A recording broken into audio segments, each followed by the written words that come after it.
സുഹാസിനിയോ? സുഹാസിനി എന്റെ ഒരു ഭാര്യ. ഒരു ഭാര്യയോ? അതെന്താടോ, തനിക്ക് ഒന്നിലധികം ഭാര്യമാരുണ്ടോ അങ്ങനെ പറയാൻ? അത് ഡോക്ടർക്ക് വഴിയെ മനസ്സിലായിക്കോളും. എന്തായാലും ചോദിച്ച സ്ഥിതിക്ക് ഒരു കാര്യം പറയാം. എടോ, തന്റെ ഭാര്യയുടെ കാര്യം ഇച്ചിരി പ്രശ്നം. നല്ല പരിക്കുണ്ട്.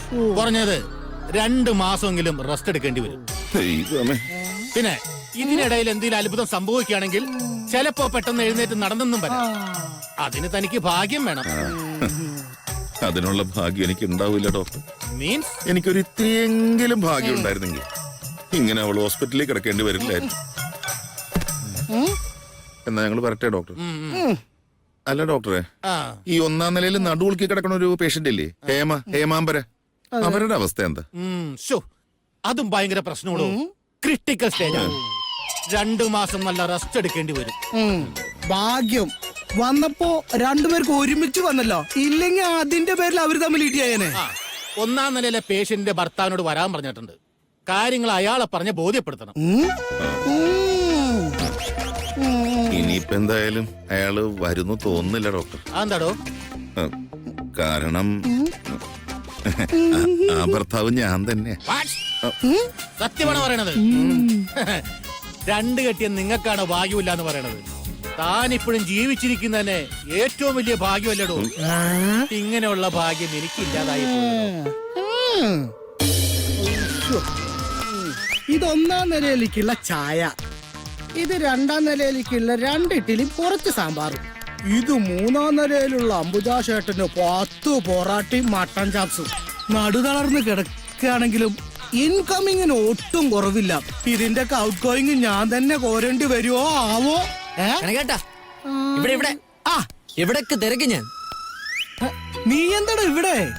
കാര്യം പറഞ്ഞത് ഞാൻ നേരെ ആശാന്റെ വീട്ടിലേക്കാ പോയത്. വീടൊക്കെ അടച്ചിട്ടിരിക്കുവാണല്ലോ. വീട്ടിൽ കിടക്കുന്നവരൊക്കെ ഹോസ്പിറ്റലിലാ, പിന്നെ വീടെന്തിനാ തുറന്നിടുന്നത്? അപ്പോ ആശാന്റെ ഫാമിലി മൊത്തം ഇങ്ങോട്ടേക്ക് ഷിഫ്റ്റ് ആയിരിക്കുവാണല്ലേ. ആട്ടെ, എന്താ ഹേമേച്ചിക്ക് പറ്റിയത്?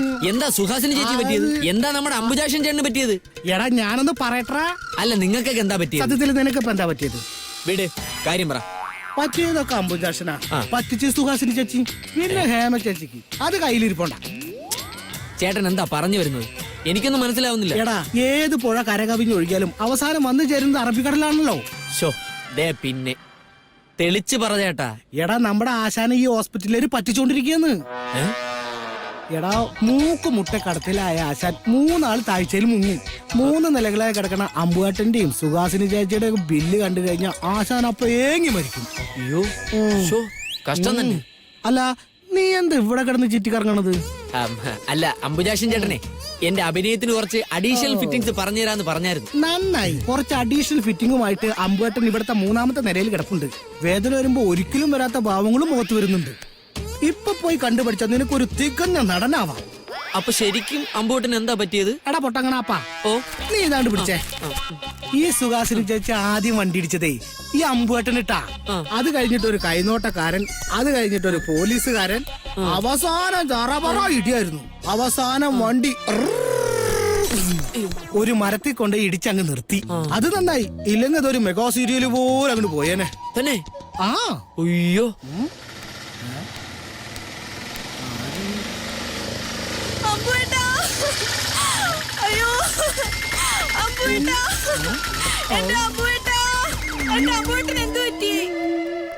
അമ്പുവേട്ടന്റെ ഭാര്യ മക്കളാ. എന്താ കരച്ചില്? നന്നായിട്ടുണ്ട്.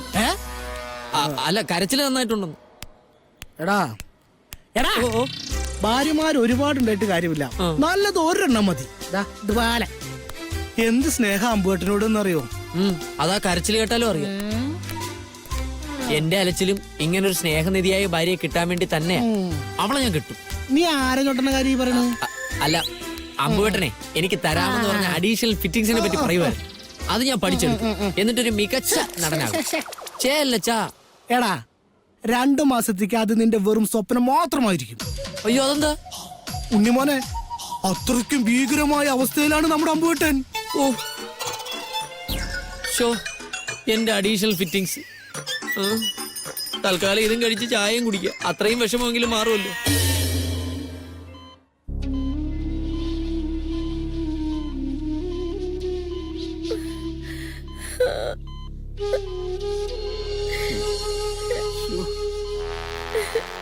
എന്തൊക്കെയായിരുന്നു. ഇംഗ്ലീഷ് പഠനം, ഫാഷൻ ഷോ, ഡ്രൈവിംഗ്, അഭ്യാസം. എന്റെ മോളുടെ കോളേജിലേക്ക് ഞാനിനി എങ്ങനെ പോകും പ്രേമേട്ട? എന്റെ സുഹു, ഈ ഹോസ്പിറ്റലിൽ നിന്ന് എങ്ങനെ പോകുന്നുള്ള ചിന്തയിലാണ് ഞാൻ നിൽക്കുന്നത്. രൂപ 1ഉം 2ഉം അല്ല അവരിങ്ങനെ വാങ്ങിച്ചോണ്ടിരിക്കണത്. കണ്ടോ, സെക്കൻഡ് വെച്ച് ബില്ല് കയറിക്കൊണ്ടിരിക്കുക. തൊട്ടേനും പിടിച്ചതിനെല്ലാം കാശ. ശ്ശോ. എന്നാൽ എനിക്ക് വന്നൊരു വിധിയെ.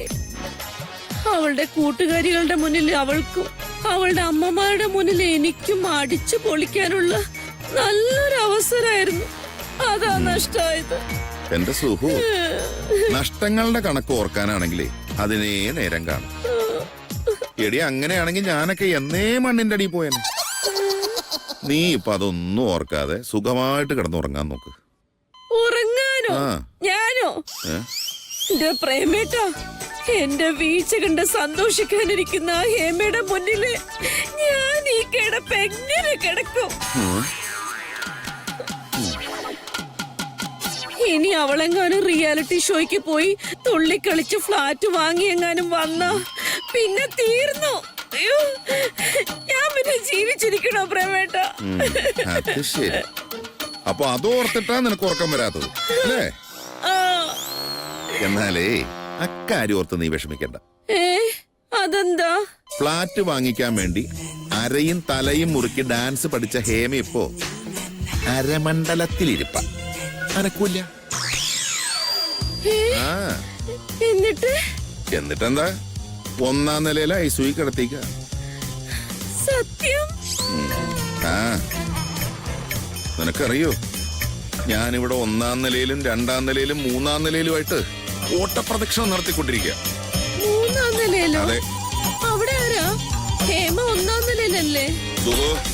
സത്യം പറ, നിനക്ക് ആ അംബുജാക്ഷനോട് എന്തെങ്കിലും വൈരാഗ്യമുണ്ടോ? ഇല്ല. എന്താ അങ്ങനെ ചോദിച്ച പ്രേമേട്ട? പിന്നെ എന്തിനാടി റോഡിൽ കുനിഞ്ഞു നിന്ന് അവന്റെ പിന്നാമ്പുറത്ത് കൊണ്ട് നീ വണ്ടി ഇടിച്ചത്?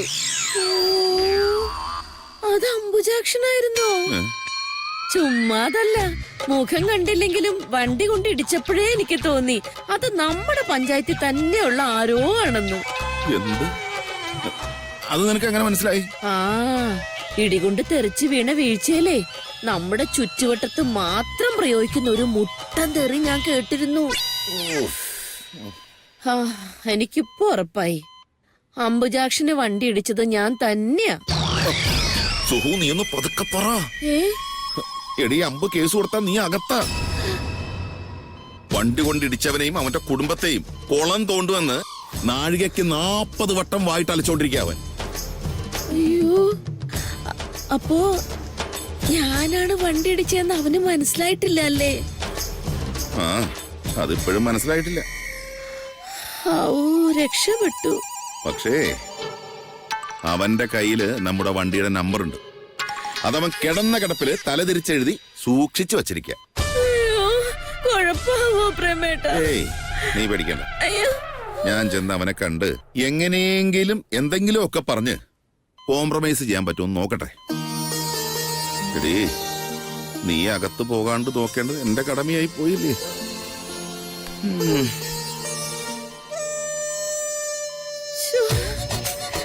ആ ഹേമ അരമണ്ഡലത്തിൽ നടുവുളിക്ക് നിൽക്കുന്ന നിൽപ്പ് ഒന്ന് കാണാൻ പറ്റുന്നില്ലല്ലോ ഭഗവാനെ.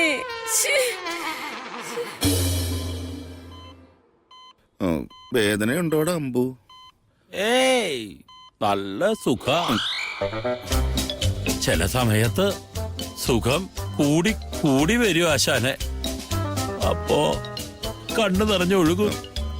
ഇതിന്റെ നിന്റെ ഭാര്യയും മക്കളെയൊന്നും കണ്ടില്ലല്ലോ. ഇത്രയും നേരം എവിടെ ഉണ്ടായിരുന്നു ആശാനെ? ഇപ്പോ എനിക്ക് മുരിങ്ങക്കാ ജ്യൂസ് വാങ്ങിക്കാൻ പോയിരിക്കുക. മുരിങ്ങാക്കാ ജ്യൂസാ ഈ പരുവത്തിൽ കിടക്കുമ്പോഴോ? നന്നായിരിക്കൂടാ. എന്റെ ആശാനെ, എന്റെ ശ്യാമളയ്ക്ക് ഇപ്പൊ എന്നോട് വലിയ സ്നേഹ. കല്യാണം കഴിഞ്ഞ സമയത്ത് പോലും ഇവള് എന്നെ ഇങ്ങനെ സ്നേഹിച്ചിട്ടില്ല. അതാണ് അമ്പു യഥാർത്ഥ സ്നേഹം.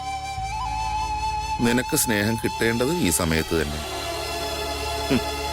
നിന്റെ ഭാഗ്യോടാ. എന്റെ അടുത്ത് ചേർന്നിരുന്ന് കൈക്ക് വല്ലതും പറ്റിയോ, കാലിന് വല്ലതും പറ്റിയോ, പല്ലിന് വല്ലതും പറ്റിയോ? എത്ര എല്ലാം ഒടിഞ്ഞു, എത്ര പല്ല് പൊടിഞ്ഞു, എണ്ണിപ്പിറക്കി ചോദിക്കുന്നത് കേട്ടപ്പോ എന്റെ കണ്ണ് നിറഞ്ഞുപോയി ആശാനെ. ആശാനെ, കണ്ണ് തുടച്ചേ.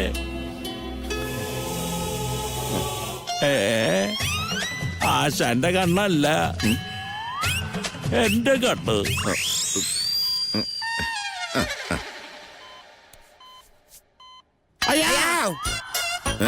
സോറി.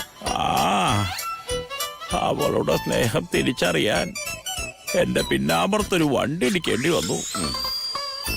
ആ പിന്നെ എന്നെ വണ്ടി ഇടിപ്പിച്ചവരോട് അവൾക്ക് ഭയങ്കര ദേഷ്യാട്ടോ. അവർക്കെതിരെ കേസ് കൊടുക്കണമെന്ന് കട്ടായം പറഞ്ഞിരിക്കുക. അമ്പു, നിന്നെ വണ്ടി ഇടിപ്പിച്ച ആളുടെ കാര്യം പറയാൻ തന്നെ ഞാനിപ്പോ വന്നത്. ആശാൻ അറിയാ അവരെ? അറിയാമെന്ന് വെച്ചാ ഒരു പരിചയമുണ്ട്. പരിചയമുണ്ടെന്ന് വെച്ചാ ദിവസവും കാണുന്ന ഒരു ബന്ധം. ദിവസവും കാണുന്ന ബന്ധോ? അപ്പോ അടുത്ത ബന്ധായിരിക്കും അല്ലേ? അതെ. അമ്പു, ഭാര്യയായിട്ട് വരൂടാ. എന്റെ പൊന്നമ്പു, സുഹുവിന്റെ കാറാടാ നിന്റെ പിന്നാമ്പുറത്തിടിച്ചത്. കേസ് കൊടുത്ത സുഹാസിനി അകത്ത. എടാ, നീ എന്നെ ഓർക്കണ്ട.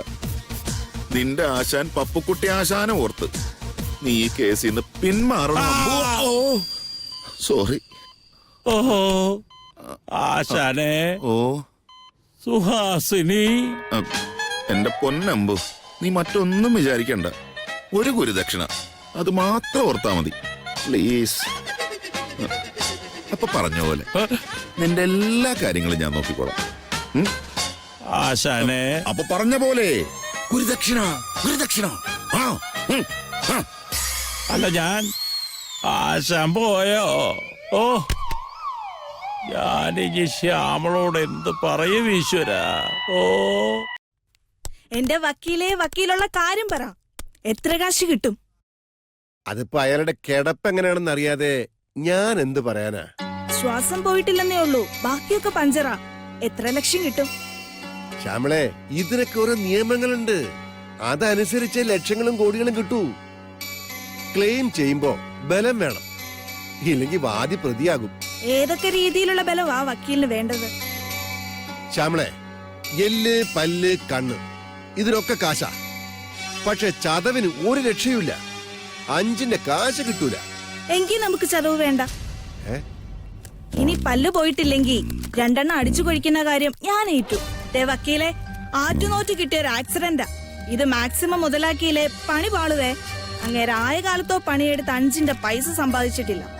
ഇനി ഇങ്ങനെ ഒരു അപകടം സംഭവിച്ച സ്ഥിതിക്ക് മേലിൽ പണിയെടുക്കുമെന്ന് പ്രതീക്ഷിക്കാൻ വേണ്ട. അത് കറി. എനിക്കും മക്കൾക്കും ജീവിക്കണം. അതിന് വക്കീല് പണിയെടുത്തേ പറ്റൂ. ഞാനോ? ഞാനെന്തിനു നിങ്ങൾക്ക് വേണ്ടി പണിയെടുക്കണം? ആരെങ്കിലും കേട്ടാ എന്ത് വിചാരിക്കും ശ്യാമളെ? എന്റെ വക്കീലെ, നിങ്ങൾ എന്റെ കേസ് വാദിച്ച് പണിയെടുക്കണമെന്നാ ഞാൻ പറഞ്ഞത്. കേസ് അനുകൂലമാക്കി നല്ല കാശ് വാങ്ങിച്ചു തരണം. കൊള്ളാലോ അംബുജാക്ഷ നിന്റെ ഭാര്യ. വക്കീലിന് ഞാൻ പറഞ്ഞ കാര്യം മനസ്സിലായല്ലോ. വെറുതെ വേണ്ട, കിട്ടുന്നതിൽ ഒരു പങ്ക് വക്കീലെടുത്തോ. ആശാന് അമ്പുവിന്റെ ഭാര്യയിലൊരു നോട്ടുണ്ടല്ലേ? അവളെനിക്ക് പെങ്ങളെ പോലെയാണ്. ഉവ്വ, ആശാൻ അവളെ നോക്കിക്കൊണ്ട് കൊള്ളാലോ അംബുജാഷ നിന്റെ ഭാര്യ എന്ന് പറഞ്ഞ് ഞാൻ കേട്ടു. ആശ ധൈര്യമായിട്ട് നോക്കിക്കോ. സുഹാസിനി ചേച്ചി, ഹേമ ചേച്ചിയും ഈ കിടപ്പ് കുറെ കിടക്കേണ്ടി വരും. ആ അംബുജാഷിനെ കൊണ്ട് ഇനി ഒന്നിനും കൊള്ളൂല. നാട്ടില് തകർന്നു പോയില്ലേ? അങ്ങനെ നോക്കുമ്പോ ആശാനും അമ്പുവിന്റെ ഭാര്യയും തമ്മിൽ ചേരും.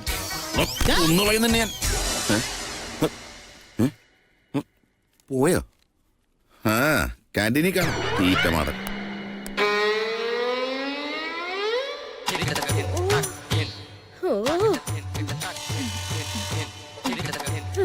നീ എന്നെ ശുശ്രൂഷിക്കാൻ വന്നതാണോ അതോ എനിക്ക് വാങ്ങി വെച്ച ഫ്രൂട്ട്സ് ഒക്കെ തിന്ന് തീർക്കാൻ വന്നതാണോ?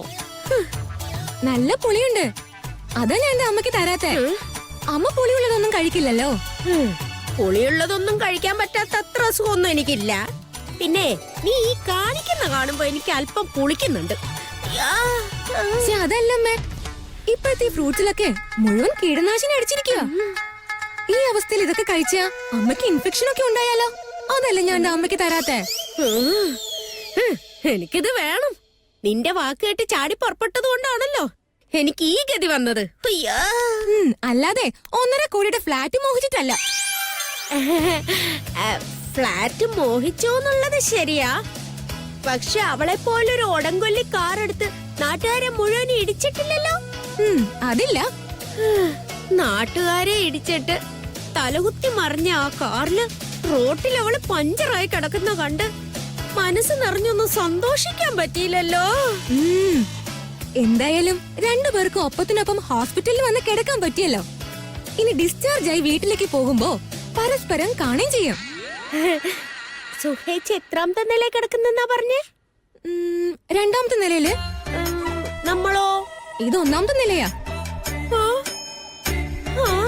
അപ്പൊ ഇതില് സുഹേച്ച് തന്നെയാ എന്നെക്കാളും ഒരു നില ഉയർന്നു നിൽക്കുന്നത്. ഇങ്ങനെ കുശുമ്പ് പറഞ്ഞിരിക്കാതെ എങ്ങനെ ഇവിടുന്ന് ഡിസ്ചാർജ് ആയി പോകുമെന്ന കാര്യം ചിന്തിക്കമ്മേ.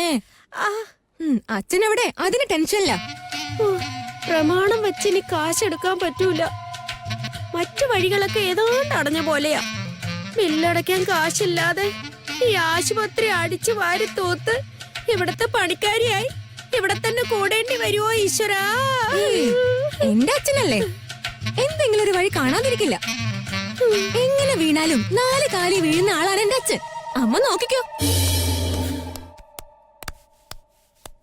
ദൈവമേ, ആ കാലന് മനസ്സലിവ് തോന്നണേ.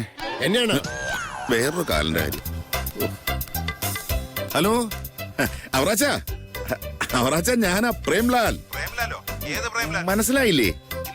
അവറാച്ചനെ സ്ഥിരം വിളിക്കുന്ന ഒരു നമ്പർ അല്ലേ ഇത്? അങ്ങനെ സ്ഥിരം വിളിച്ച് ശല്യം ചെയ്യുന്ന നമ്പറൊക്കെ ഞാൻ അങ്ങ് ഡിലീറ്റ് ചെയ്തോണ്ടിരിക്കുക പ്രേംലാലെ. അതുകൊണ്ട് അറിയാൻ പറ്റില്ല. അറവാച്ച അല്ല അവറാച്ച, ചങ്കി കൊള്ളുന്ന വർത്താനം പറയില്ല അവറാച്ച. താൻ കൂടുതൽ സിമ്പൽ അടിക്കാതെ കാര്യം പറ. അവറാച്ച പെട്ടു നിൽക്ക ഞാനിപ്പോ. അതിനി എന്താണോ താൻ അങ്ങനെ അല്ലാത്തത്? എപ്പോഴും പറയുന്ന പോലെ അല്ല അവറാച്ച ഇത്. ശരിക്കും പെട്ടു. കൈവെടിയാതെ കുറച്ച് കാശ് തന്ന് സഹായിച്ചില്ലെങ്കിൽ പിന്നെ എന്നെ കാണാൻ അവറാച്ചിന് ഈ ആശുപത്രി പണിക്കലേക്ക് വരേണ്ടി വരും. ബില്ല് കൂടിയെന്നും പറഞ്ഞ് താൻ എന്താടോ ആശുപത്രി പഠിക്കൽ സത്യാഗ്രഹം ഇരിക്കാൻ പോവാണോ? എന്റെ അവറാച്ച, ബില്ല് കെട്ടാതെ എന്റെ 2 ഭാര്യമാരെ ഇവിടെ നിന്ന് ഇറക്കിക്കൊണ്ട് പോകണമെങ്കിലേ ആജീവനാന്ത കാലം ഞാൻ ഈ ഹോസ്പിറ്റലിൽ സെക്യൂരിറ്റി പണി ചെയ്യേണ്ടി വരും. അതാവുമ്പോ നാടകാഭിനയത്തെക്കാൾ എളുപ്പമുണ്ടല്ലോ. ഒരു യൂണിഫോം ഇട്ട് മൂലയ്ക്ക് നിന്നാ മതിയല്ലോ. അല്ലെങ്കിലും ദേഹം അനങ്ങിയുള്ള പണിയൊന്നും തന്നെ കൊണ്ട് പറ്റില്ലടോ. എന്തെങ്കിലും പറഞ്ഞോ? അല്ല, ഞാൻ പിന്നെ എന്ത് ചെയ്യണമെന്നാണ് അവറാച്ച പറയുന്നത്? എനിക്ക് ഇവിടെ കയറി നഴ്സിന്റെ പണിയോ ഡോക്ടറുടെ പണിയോ കമ്പൗണ്ടറുടെ പണിയൊക്കെ ചെയ്യാൻ പറ്റുമോ? ഇതൊക്കെ പോട്ടെ, ഒരു ഓപ്പറേഷൻ തിയേറ്ററിൽ കയറി ചുമ്മാ ഒരു ഓപ്പറേഷൻ ചെയ്യാൻ പോലും എന്നെ കൊണ്ട് പറ്റില്ല. പിന്നെ ഞാൻ എന്ത് ചെയ്യും? തൽക്കാലം ഞാൻ ആശുപത്രി കിട്ടാനുള്ള കാശ് തരാം. പക്ഷേ നീ അത് എപ്പോ തിരിച്ചു തരും? ഉടനെ തരാം എന്ന് ഞാൻ പറയും. എന്താ കാര്യം? അവറാച്ചന് പലിശ കിട്ടില്ല. കുറഞ്ഞതൊരു 6 മാസമെങ്കിലും എന്റെ കയ്യിൽ നിന്ന് പലിശ കിട്ടിയില്ലെങ്കിലേ അവറാച്ചനത് നഷ്ടമല്ലേ? അത് ശരിയാണല്ലോ. അങ്ങനെ അവറാച്ചന് നഷ്ടം വരാൻ ഞാൻ സമ്മതിക്കില്ല. അവറാച്ചൻ പറഞ്ഞത് ന്യായം. മുതല് തിരികെ തന്ന അവറാച്ചിന് ഇപ്പൊ നഷ്ടം വരുത്താൻ എന്നെ കൊണ്ട് പറ്റത്തില്ല. ഞാൻ ഫോൺ കട്ട് ചെയ്യാൻ പോവാ. നീ ഫോൺ കട്ട് ചെയ്യരുതെന്ന്. വേണ്ട, എനിക്ക് ആ കാശ് വേണ്ട. അവറാച്ചൻ അങ്ങനെ നഷ്ടത്തിലാക്കാൻ എന്നെ കൊണ്ട് പറ്റില്ല. ശരി, ഞാൻ കാശ് കൊടുത്തു വിടാം. വേണ്ട, ഞാൻ കഷ്ടപ്പെട്ടാലും കുഴപ്പമില്ല. അവറാച്ചനൊരു നഷ്ടം വരാൻ പാടില്ല. 6 or 16 മാസം കഴിഞ്ഞ് നീ മുതല് തിരികെ തന്നാ മതി. പക്ഷെ പലിശ അത് കൃത്യമായിരിക്കണം.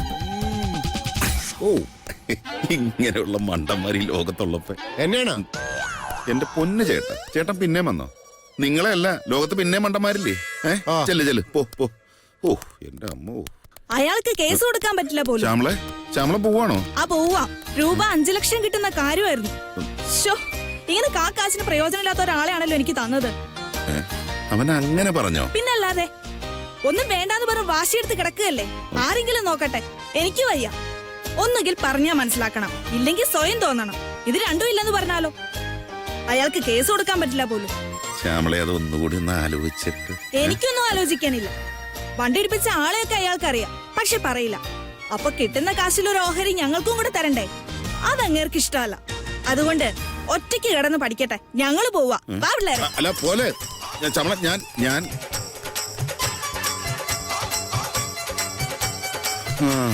അങ്ങനെ അംബുജാക്ഷരം എന്റെ പിടലിക്കായി. 3 നിലയിൽ 3 വിധികൾ. നല്ല ടൈറ്റില്. അടുത്ത നാടകത്തിനിട